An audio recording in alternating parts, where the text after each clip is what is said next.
90.7 KPFK, Los Angeles. The following radio program has been approved for broadcast by the Federal Communications Commission and is in compliance with all community standards. Thank you. From Los Angeles, The Gary Harrison Files. Crack the code and break the lock. Racing shadows round the clock. We're the ones to find the truth for all the lost and hurtless youth. Yeah, we'll find the truth. The Gary Harrison Files.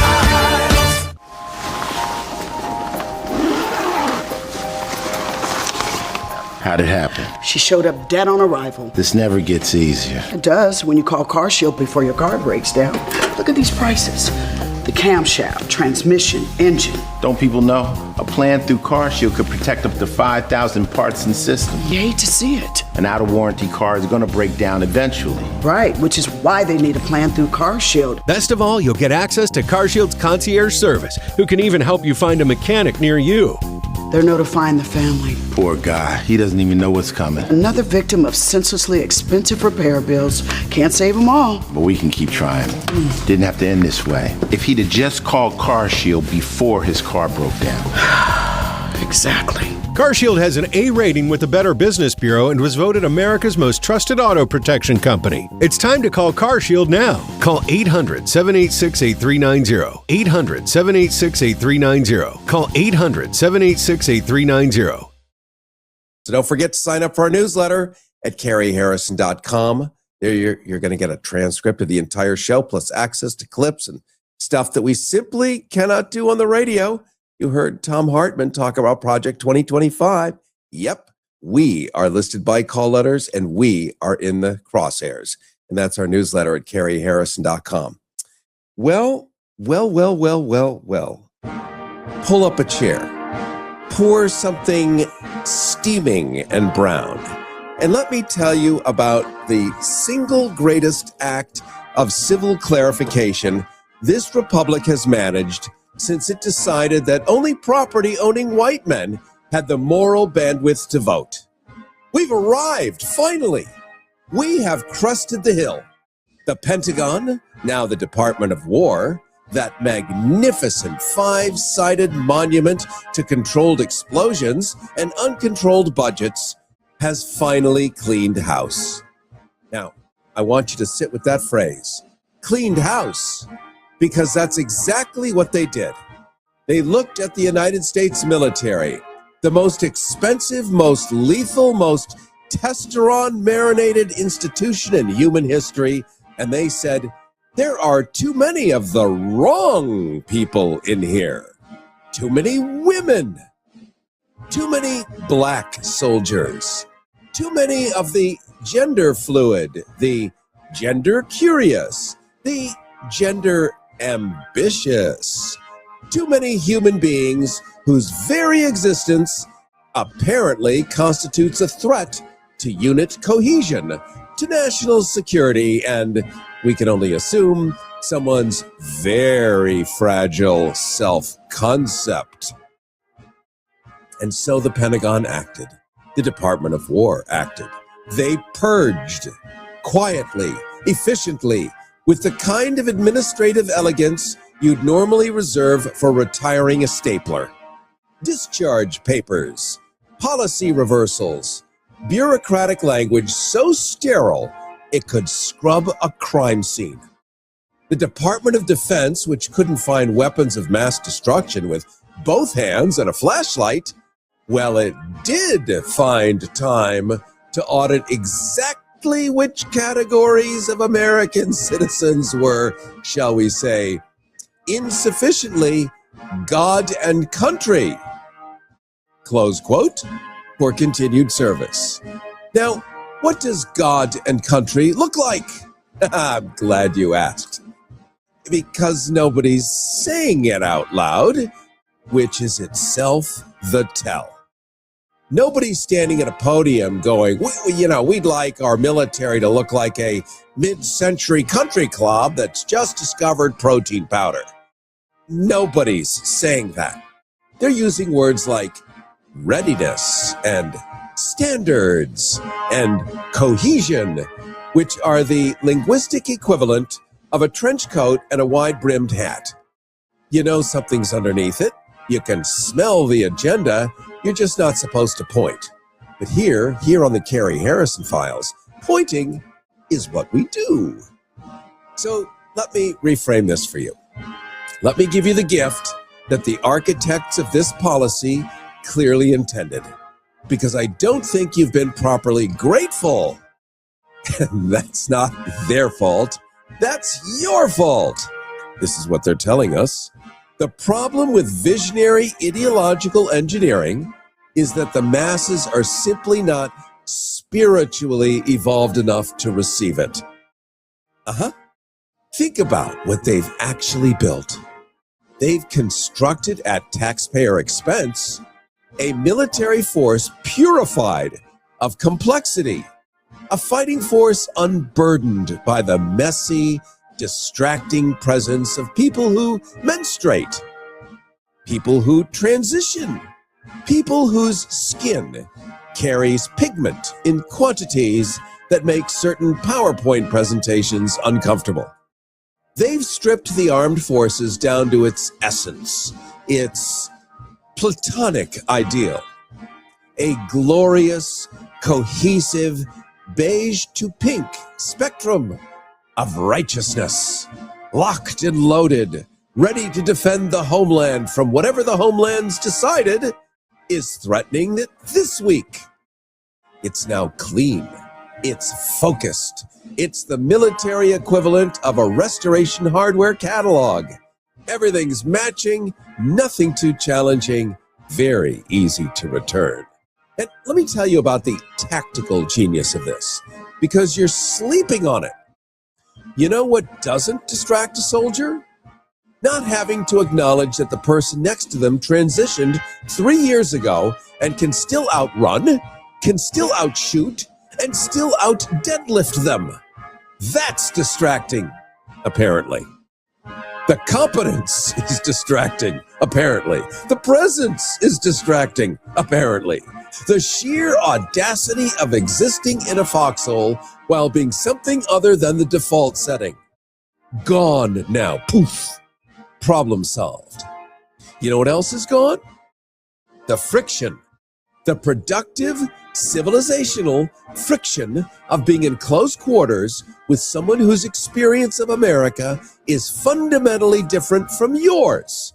Someone who signed the same oath, accepted the same risk, wore the same uniform, and still got called something ugly in the mess hall.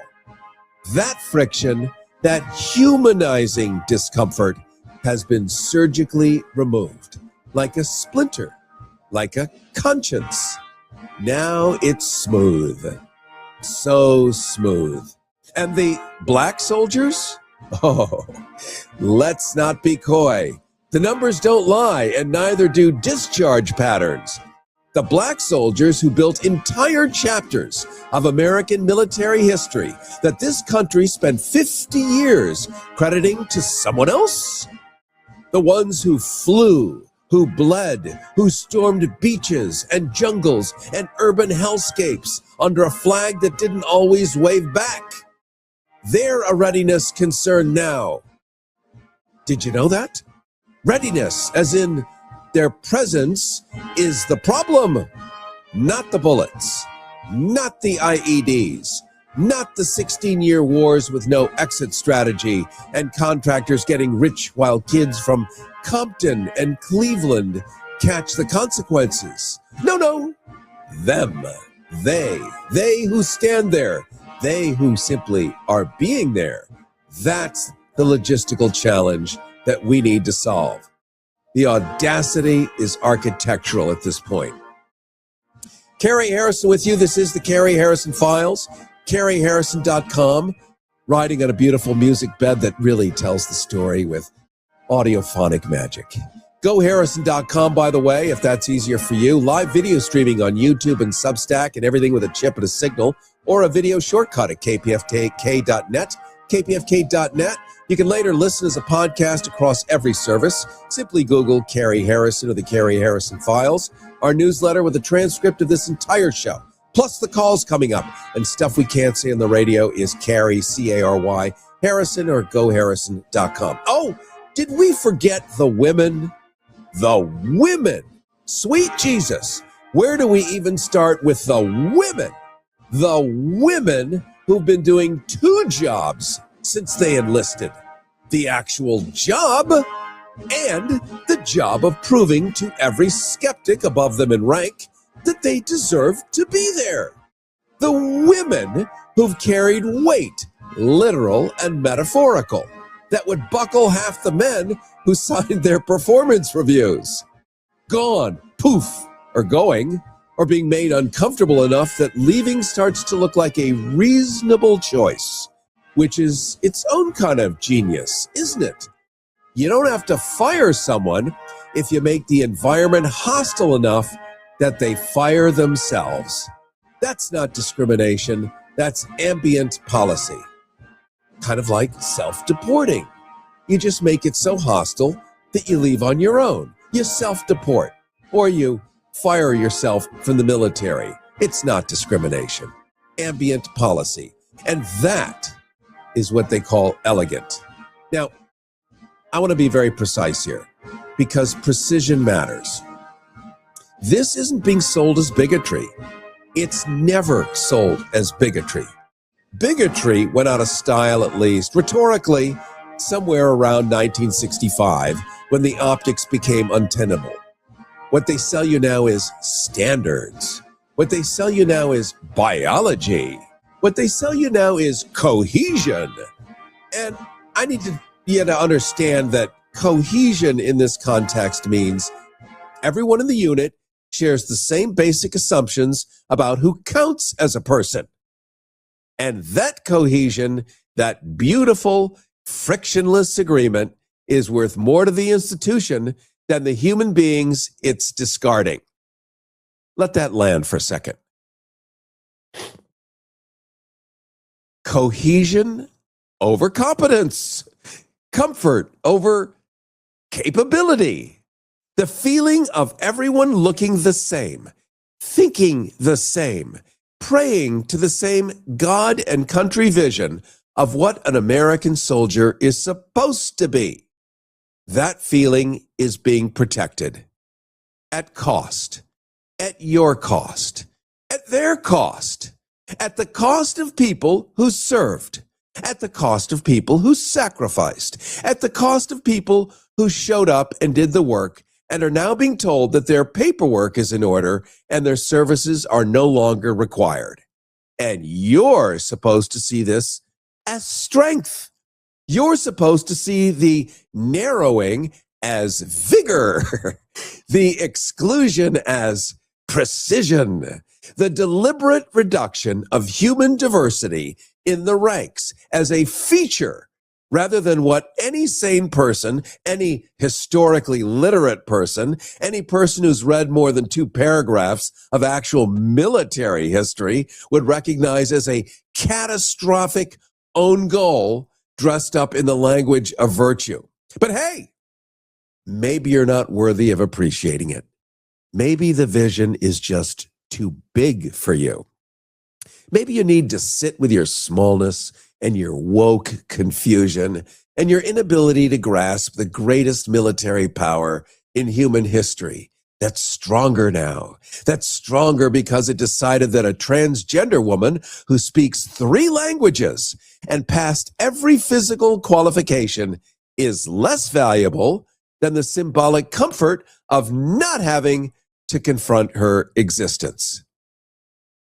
Maybe that's on you. Or, and I offer this as a humble alternative, maybe what you're watching is the logical endpoint of a very old, very stupid American tradition, the tradition of mistaking familiarity for excellence, of confusing conformity with strength, of building institutions in the image of whoever's currently holding the pen, and then writing everyone else out of the story.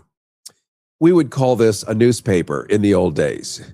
We would call this journalism in the old days. Whoever owns the printing press writes the story. They hire the editors-in-chief that spike your stories. And I really want to tell you about an incredible story I did when I was at CBS that never got on the air about selling organs for profit. It was a giant story. They spiked it and said, no, we do panda births at the zoo. It's a great story. But whoever owns it declares it. This isn't new. It's not clever. It's not strength. It's a firing squad that started shooting inward. We've seen it in the media. We've seen it everywhere.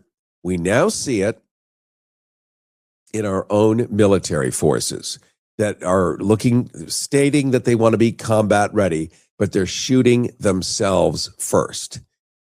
I mean, wow. A lot of you listening are vets. You know what works, what doesn't work. You know why. You know that a well-organized militia, not a militia of people that have this many teeth, but an actual militia of competent, talented people is an actual militia, not like this ridiculous thing. The truly magnificent part, though, let's just be honest, the chef's kiss, the pièce de résistance, as they would say in cooking, is that they're going to call it patriotism.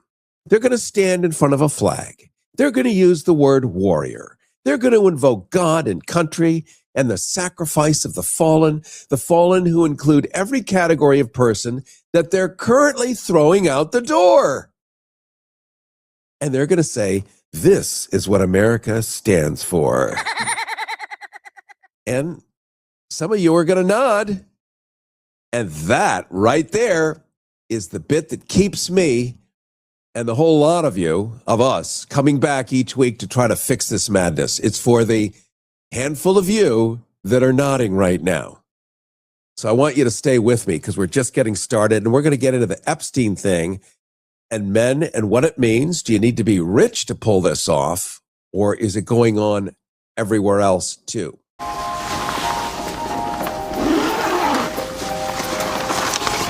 How'd it happen? She showed up dead on arrival. This never gets easier. It does when you call CarShield before your car breaks down. Look at these prices. The camshaft, transmission, engine. Don't people know? A plan through CarShield could protect up to 5,000 parts and systems. You hate to see it. An out-of-warranty car is going to break down eventually. Right, which is why they need a plan through CarShield. Best of all, you'll get access to CarShield's concierge service, who can even help you find a mechanic near you. They're notifying the family. Poor guy. He doesn't even know what's coming. Another victim of senselessly expensive repair bills. Can't save them all. But we can keep trying. Didn't have to end this way. If he'd have just called CarShield before his car broke down. Exactly. CarShield has an A rating with the Better Business Bureau and was voted America's most trusted auto protection company. It's time to call CarShield now. Call 800-786-8390. 800-786-8390. Call 800-786-8390. Back to the show. The Carrie Harrison Files. Carrie Harrison with you. This is the Carrie Harrison Files, carrieharrison.com. Live video streaming on YouTube and Substack, everything with a chip and a signal or a video shortcut at kpfk.net. You can later listen as a podcast across every service. Our newsletter with a transcript of this entire show, stuff we can't say on the radio, is at carrieharrison.com or goharrison.com. Well, let's now jump over to Florida, or Florida, as they say, where you know who lives. Over on that side. Florida, you magnificent, humidity-soaked laboratory of American id. You strip mall fever dream, you place where the aquifers are collapsing, where the insurance industry's already packed its bags, where rent is eating people alive, and the legislature, your legislature, which is soon going to be everyone's legislature, if we sit on our large curd cottage cheese fannies and do nothing as the midterms approach, throw our hands up in the air and say, well, gosh, you know, what's for dinner? That legislature in Florida is going to become your legislature, no matter where you live. So let's look at all of that. Let's look at the burning house and watch them say, you know what this situation needs? This is what they're saying in Florida. This situation needs less Black History Month. That's what's happening in Tallahassee as we speak. And that's where we are. That's the play. That's the ideological vision being executed with great focus, with great energy, with the kind of institutional commitment that would be genuinely impressive if it were aimed at literally any actual problem. In the state of Florida, winter right now, spring. While the rest of us are, you, if you're listening in Florida, and you probably are on the stream, trying to figure out how your homeowner's premium doubled and your teacher got arrested for having a library. But I'm getting ahead of myself, and we're going to do this properly because we're going to honor the craft of radio here. Because what Tallahassee has produced this session isn't merely bad legislation. It's a sweet. It's a tasting menu of authoritarian cosplay. It's 3 different bills, 3 gorgeous, finely engineered instruments of civic cruelty, packed together with the kind of thematic unity you'd normally expect from a concept album by a band that's very angry and hasn't been laid recently. Let me introduce these bills to you because you're going to see them soon where you live, and they deserve proper introductions. Bill the first, HB 1001, the Anti-Diversity Bill. So this dovetails off what we were talking about earlier, now that the Department of War has scrubbed itself of everything that isn't pink or beige. The state of Florida at the state level is now setting the template for all the other states in the union, starting with what they're calling the Anti-Diversity Bill. The one that bans, and I need you to hear this clearly, bans local governments from officially recognizing Pride Month or Black History Month. And guess what month this is still? Your city council, your county commission, all of those people you elected to represent your community's actual composition are now legally prohibited from acknowledging that gay people even exist or that Black history is, ready for this one?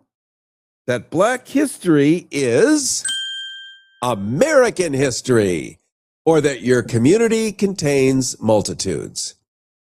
Now, they're not calling it the Anti-Diversity Bill, obviously. They never lead with the honest name. If legislation came with accurate titles, we'd have the "we find this group disgusting and want them to know it" act, and the "please distract voters from the insurance crisis by making teachers cry" bill. But they don't do that. They use procedural numbers and neutral language and then file it quietly, hoping you're not going to notice until it's signed. But it also, and this is the chef's kiss, the structural elegance that separates the amateurs from the artists, it targets the elected officials themselves.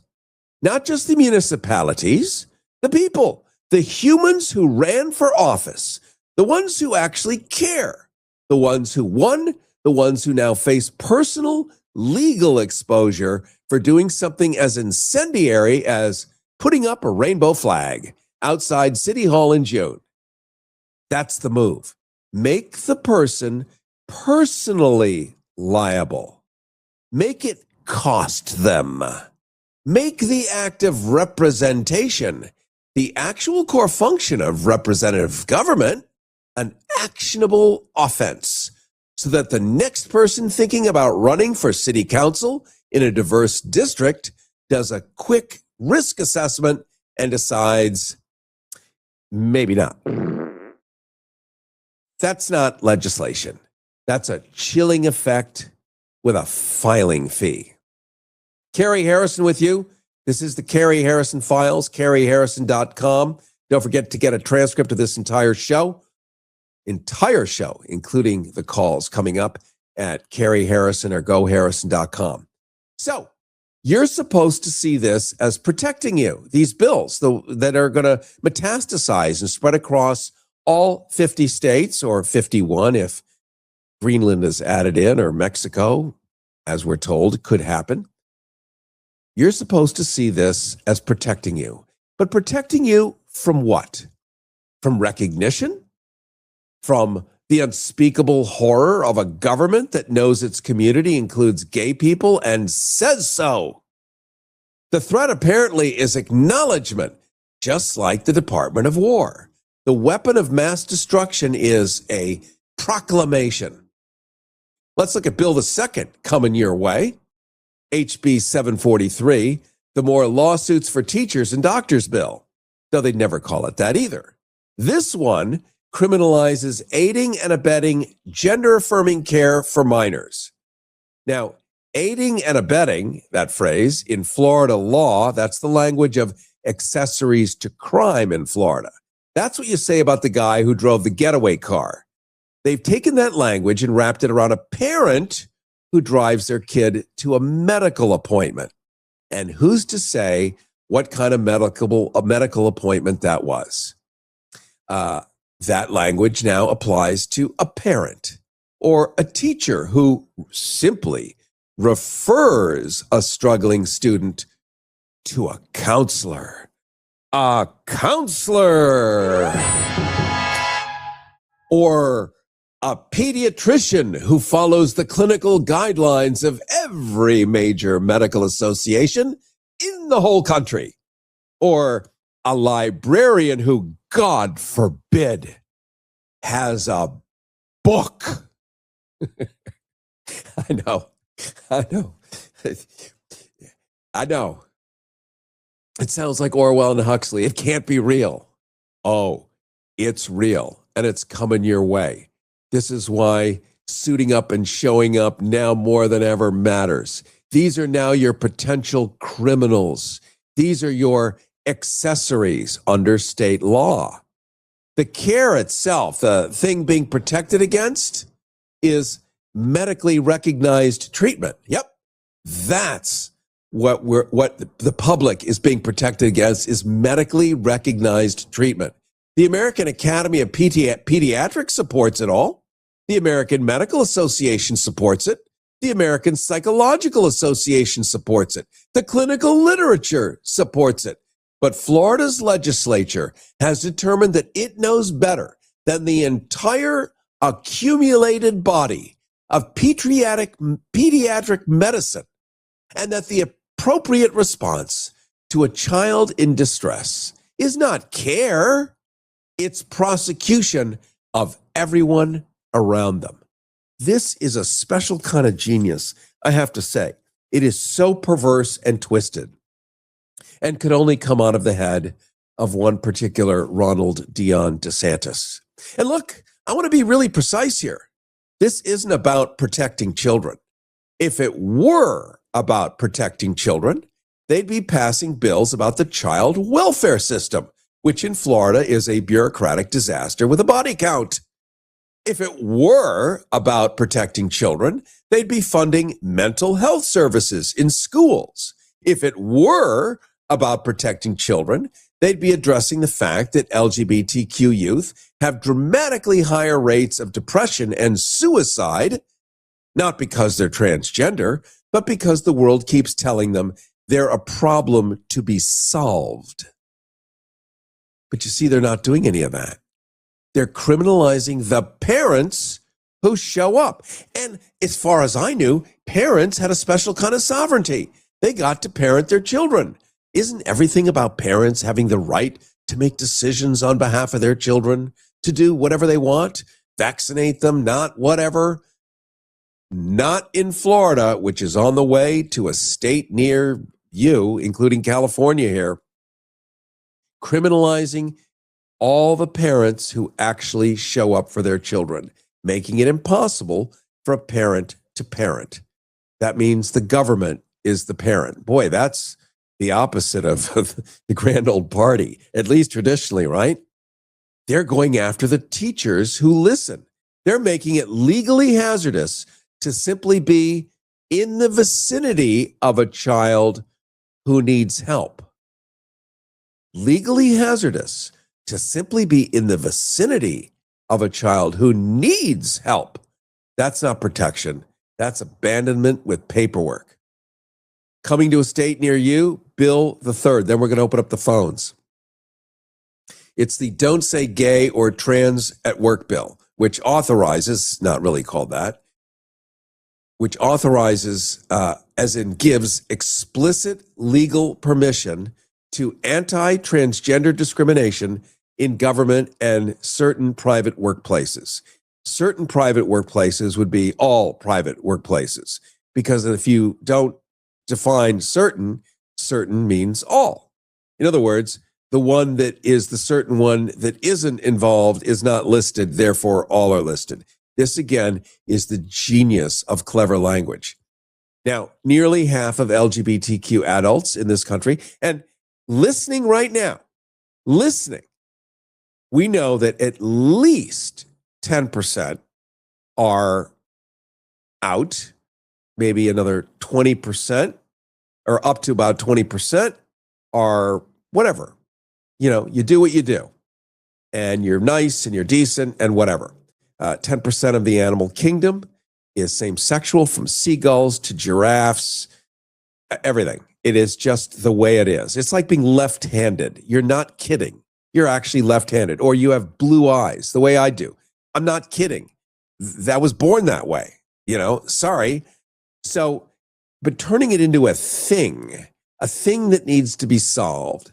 And that's what they do, because in a disaster area, a red state where everything is falling apart, and they refuse to fix it, because the more desperate people are, the more they're willing to vote for a strong man to fix the problem.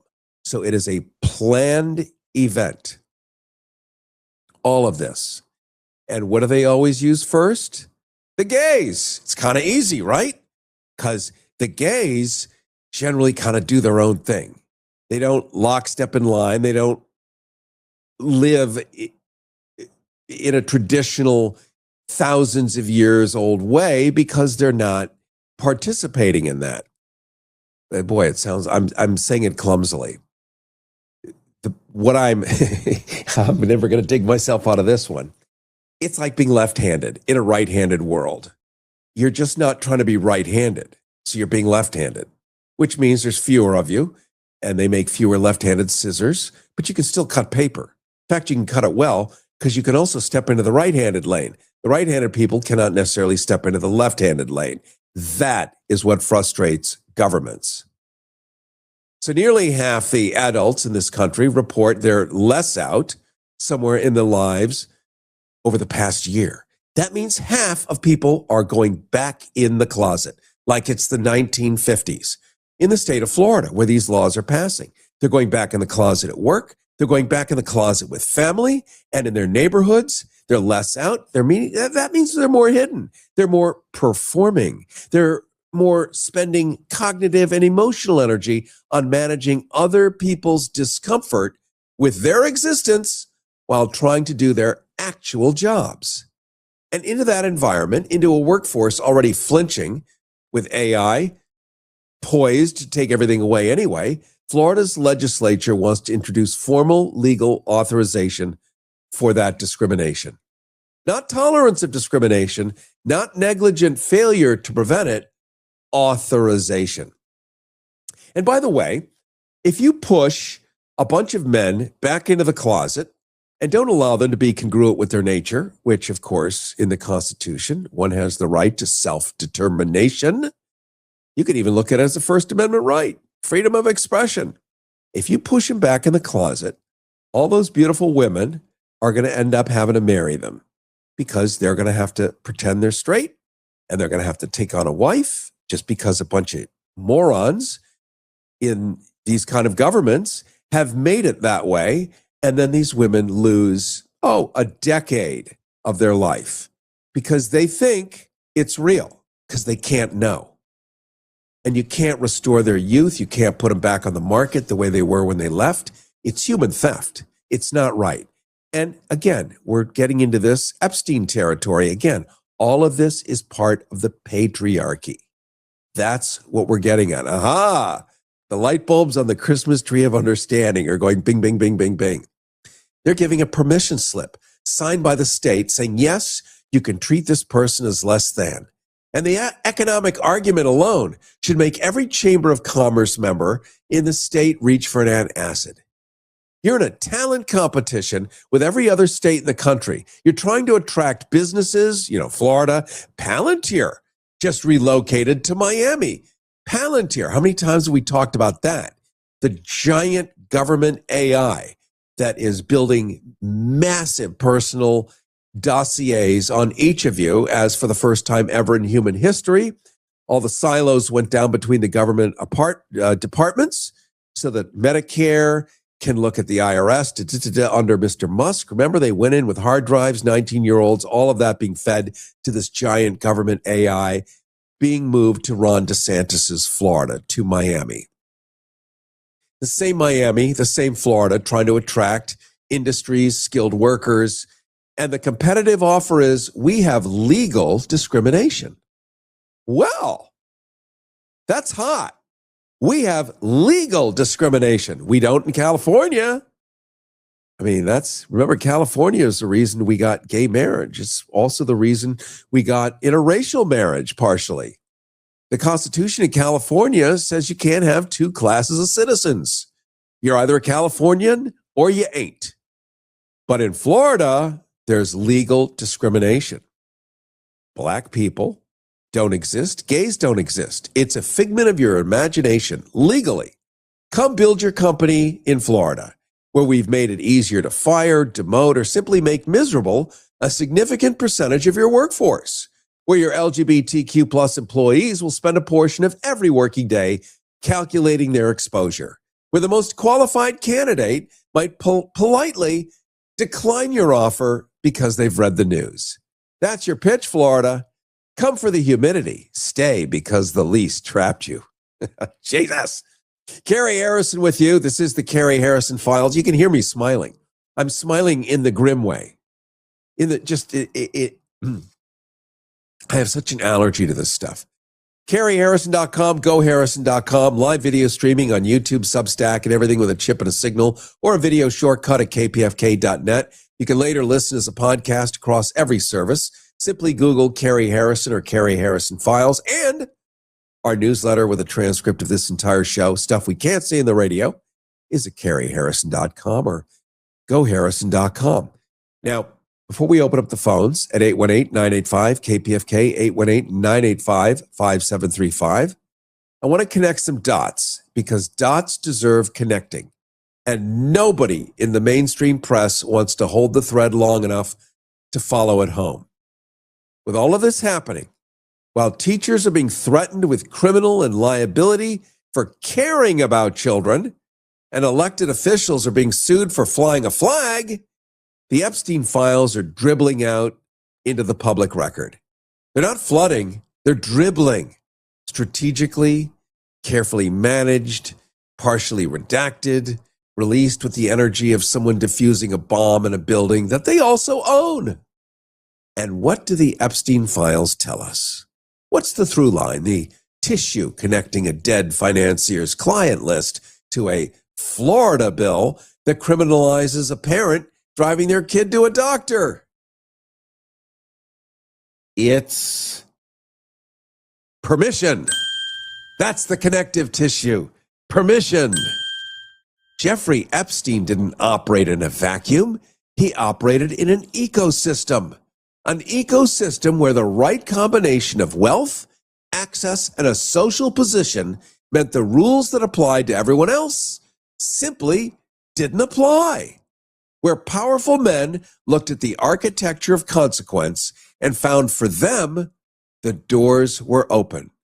Where the signals from the top, the associations, the flights, the photographs, the continued rehabilitation of his reputation after his first conviction said, you're fine, keep going.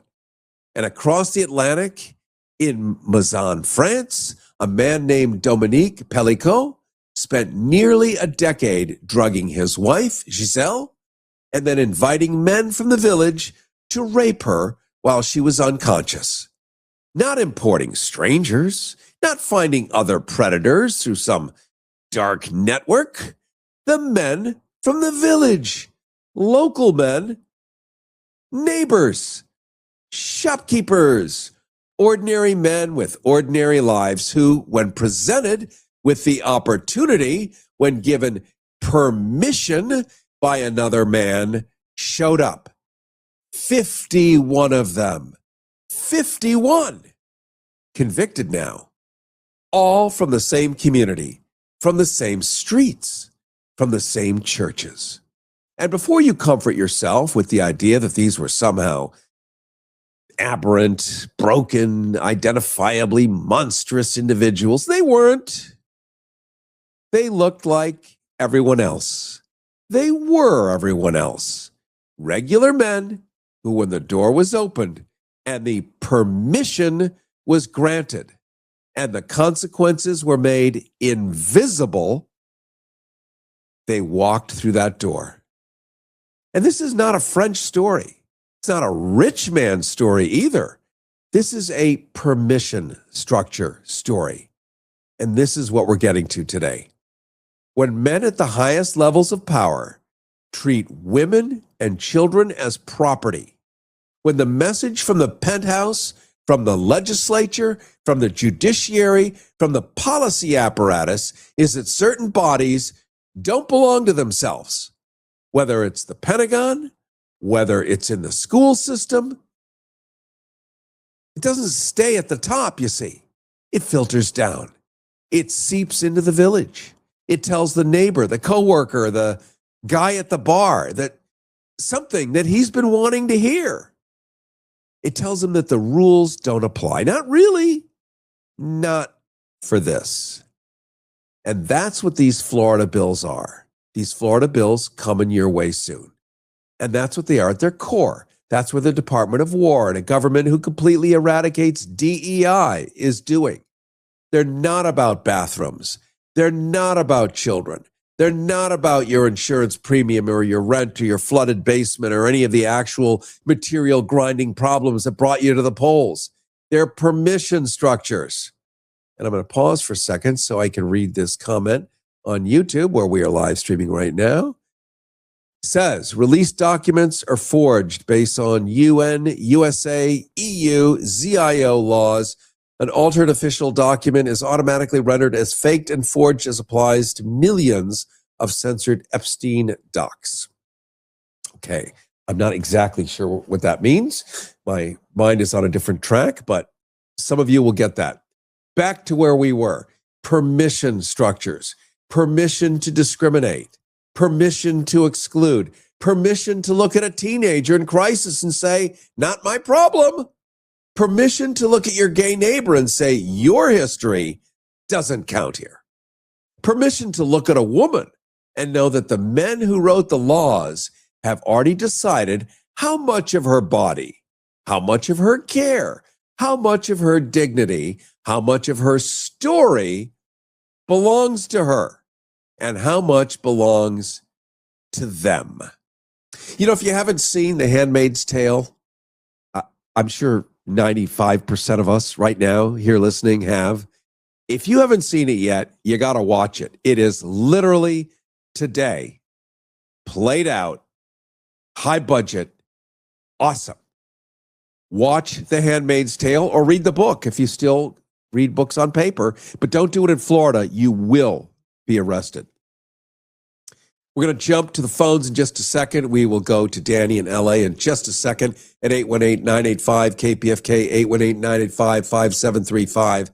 Let me just finish by saying when anybody builds permission structures from the top, when you legislate them, when you file them in committees, when you put them on the floor and have them signed in public ceremonies with pens as souvenirs, you're not just passing a law, you're sending a signal. You're opening a door. And history, every single time, without a single exception, is going to tell us what walks through. Carrie Harrison with you. Let's go to Danny in LA. You're on the Carrie Harrison Files. Welcome.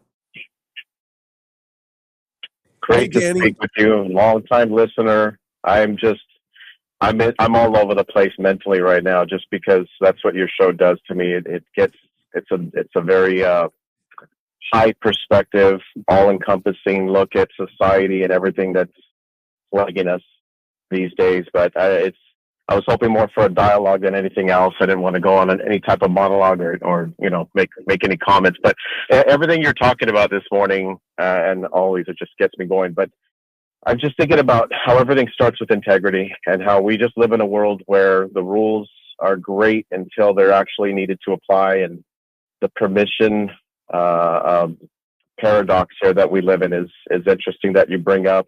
And we've lived in a society that has forever just been in a lot of secrecy, a lot of darkness. And I'm in awe of your show, and I listen every Friday because there's a specific place I have to be every Friday, and I'm always driving home at this time. And I constantly think about how much darkness is in the world and how much programs like yours are needed and lighting up the darkness and causing thought to evolve and take a look at things that maybe we're not paying attention to because we're constantly distracted. But I wanted to say thank you to the station, to you, and all the great shows that are on this station. I started listening to a hip hop show in the late 90s, and it would come on Friday nights, and that's how I got turned on to KPFK.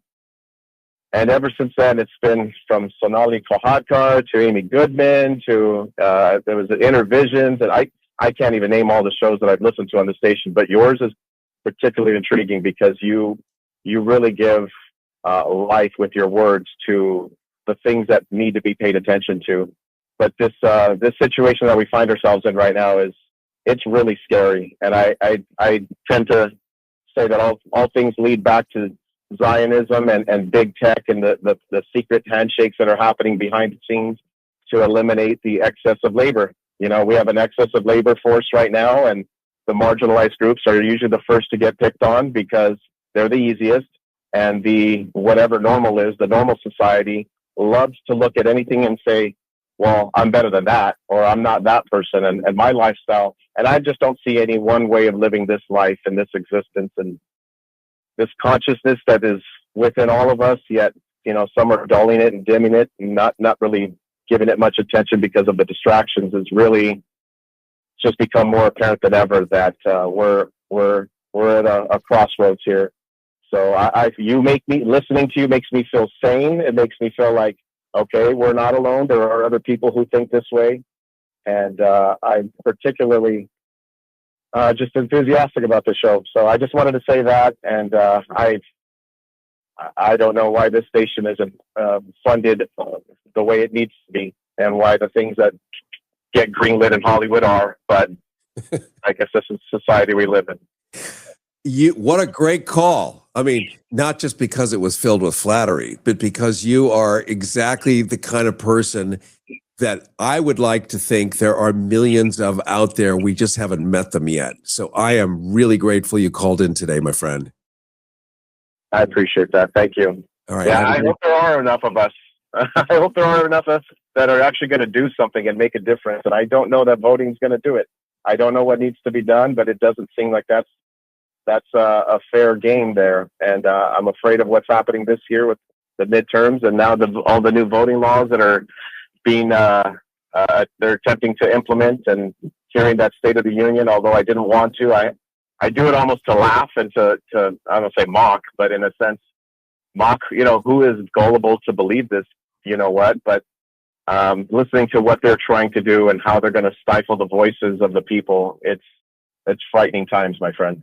Well, I appreciate your call, my friend. Thank you so much. The good news with Danny is we know that, at least in the radio world, broadcasting period, for every one person that calls, there's generally 1,000 people that would call but don't, because it's hard, it's scary, it's vulnerable. So if you take him and multiply by how many people are listening, there's a lot of Dannys out there, and that makes me happy. Everybody wants cheap airfare, but where do you find it? Well, you call low-cost airlines because they specialize in cheap flights, in discount hotel rooms, in cheap car rentals, and with the best price guarantee. Often 75% off. 901-235-1795. 901-235-1795. 901-235-1795. 901 235-1795.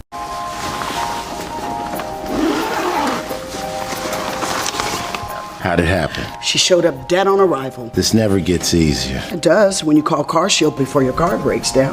Look at these prices.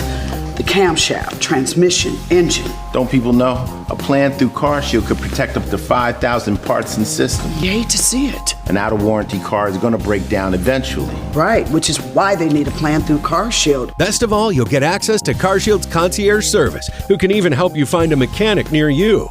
They're notifying the family. Poor guy. He doesn't even know what's coming. Another victim of senselessly expensive repair bills. Can't save them all. But we can keep trying. Didn't have to end this way. If he'd have just called CarShield before his car broke down. Exactly. CarShield has an A rating with the Better Business Bureau and was voted America's most trusted auto protection company. It's time to call CarShield now. Call 800-786-8390. 800-786-8390. Call 800-786-8390.